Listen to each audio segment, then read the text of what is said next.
TV কাছে থেকে দেখলে কি চোখ নষ্ট হয়ে যায়? পুরোপুরি নয়, তবে অনেকক্ষণ খুব কাছে থেকে দেখলে আই স্ট্রেইন, ড্রাইনেস আর হেডেক হতে পারে। ডায়াবেটিস কি সত্যিই চোখের ক্ষতি করতে পারে?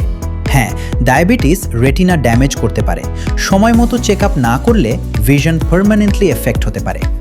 ফোন দেখলে চোখ জ্বালা করে কেন? কারণ স্ক্রিন দেখার সময় ব্লিঙ্কিং রেট কমে যায়, এতে চোখ শুকিয়ে ইরিটেশন হতে পারে। আজকাল বাচ্চাদের চশমার পাওয়ার এত দ্রুত বাড়ছে কেন? সবচেয়ে বড় কারণ হলো আউটডোর অ্যাক্টিভিটি কমে যাওয়া। এখন বাচ্চারা বেশি সময় মোবাইল আর ইনডোর স্ক্রিনে কাটাচ্ছে। 20-20-20 রুল এত গুরুত্বপূর্ণ কেন? প্রতি 20 মিনিট স্ক্রিন ইউজের পর 20 ফুট দূরে 20 সেকেন্ড তাকালে চোখ অনেকটা রিল্যাক্স হয় এবং আই স্ট্রেন কমতে সাহায্য করে। চোখের ছোট ছোট সমস্যাকেও ইগনোর করবেন না।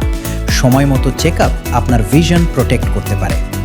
উইলস আই সুপার স্পেশালিটি, আপনার দৃষ্টি আমাদের দায়িত্ব।